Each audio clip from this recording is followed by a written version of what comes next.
Life is full of challenges, and one of the hardest is dealing with others' bad behavior.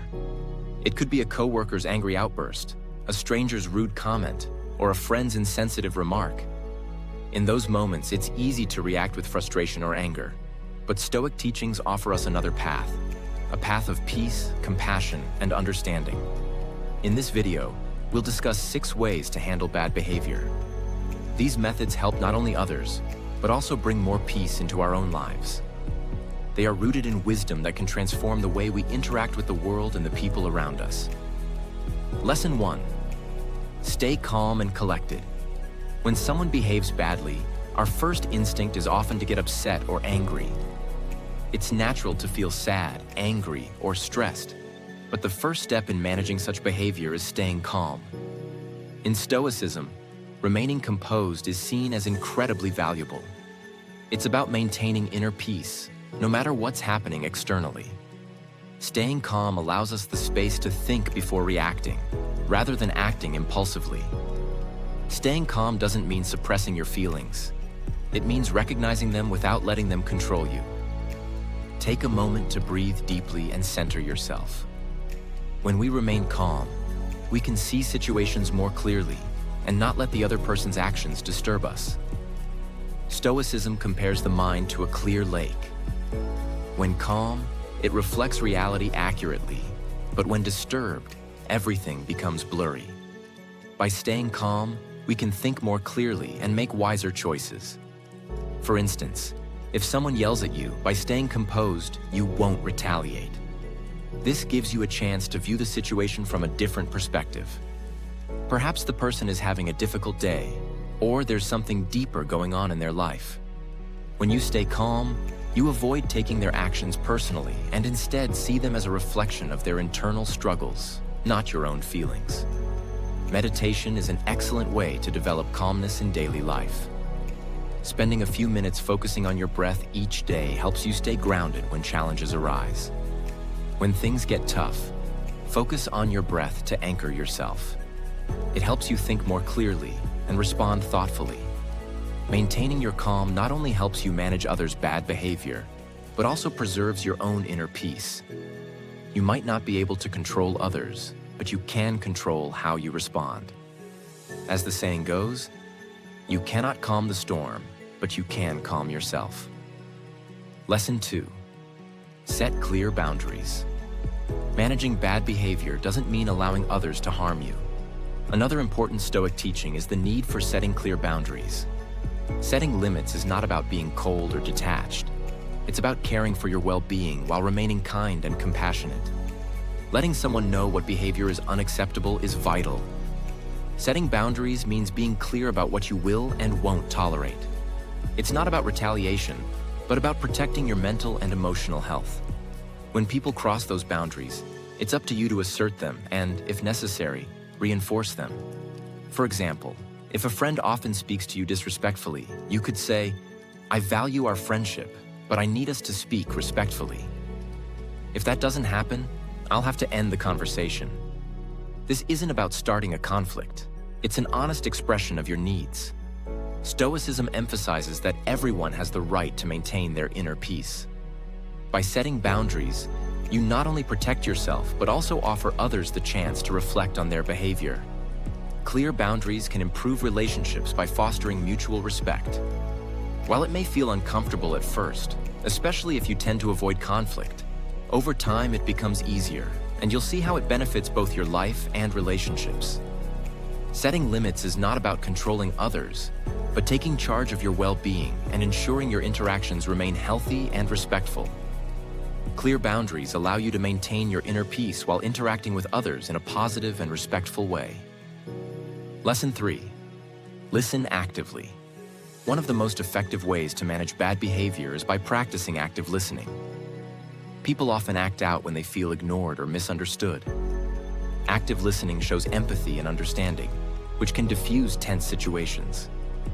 When you listen actively, you give the other person your full attention and attempt to see things from their perspective, even if you don't agree. Active listening goes beyond just hearing their words. It involves paying attention to their body language, tone, and emotions. This creates space for meaningful dialogue and signals that you care about what they're expressing. In Stoicism, showing kindness and understanding is essential. By stepping into someone else's shoes and listening closely, we demonstrate empathy. This doesn't mean excusing bad behavior, but it does help us understand its roots. People often behave badly when they feel unheard or unaccepted. For instance, if someone is upset with you, instead of tuning them out or planning your response, give your full attention. Saying things like, "I hear you," or "that sounds frustrating," helps them feel seen and heard, often improving their behavior in response. Active listening doesn't require agreement with everything they say. It simply means acknowledging their feelings.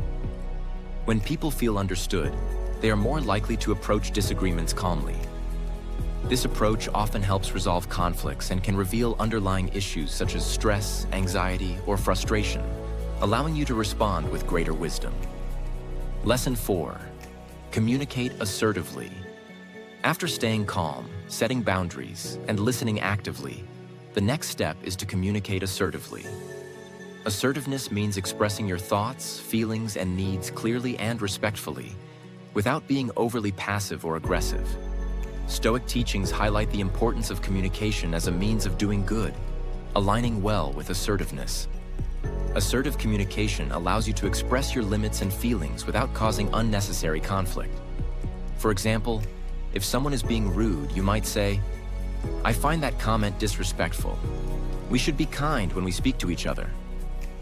Assertiveness isn't about winning or proving a point. It's about maintaining respect and helping both parties understand each other. Using "I" statements instead of "you" statements is a key part of assertive communication.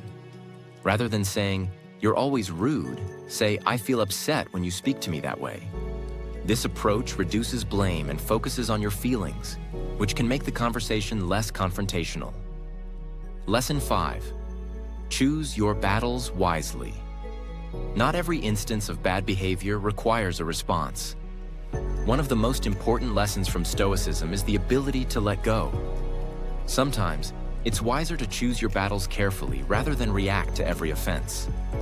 This doesn't mean ignoring problems, but recognizing that some issues aren't worth your time and energy. Stoic wisdom encourages detachment and reminds us that everything is impermanent. When someone behaves badly, sometimes the best response is no response at all. By choosing not to engage in certain conflicts, we maintain peace and avoid unnecessary tension. If someone cuts you off in traffic or makes a rude comment online, it may not be worth your energy to respond. Prioritizing your energy for significant issues is key. If the bad behavior is harmful or recurring, it may warrant a conversation. However, if it's a minor incident or unlikely to happen again, it may be better to let it go. Mindfulness helps you take a step back, assess the situation, and decide if it's worth addressing. Lesson 6. Know when to walk away. Despite our best efforts to stay calm, set boundaries, listen, and communicate assertively, sometimes things don't improve. In such cases, it's important to know when to walk away. Walking away isn't giving up or failing. It's often one of the most compassionate and powerful things you can do for yourself. Detachment, a core Stoic principle, teaches us that we can only control our actions, not others. Walking away allows you to remove yourself from a harmful situation and protect your well-being. Whether it's leaving a heated conversation, ending a toxic relationship, or deciding not to engage with someone who consistently spreads negativity, walking away helps maintain your inner peace. In some cases, walking away can be an act of kindness, as it stops further harm and gives the other person time to reflect. Remember, leaving isn't a sign of weakness. It shows strength and self-respect. Knowing when to step back is essential for preserving your inner balance.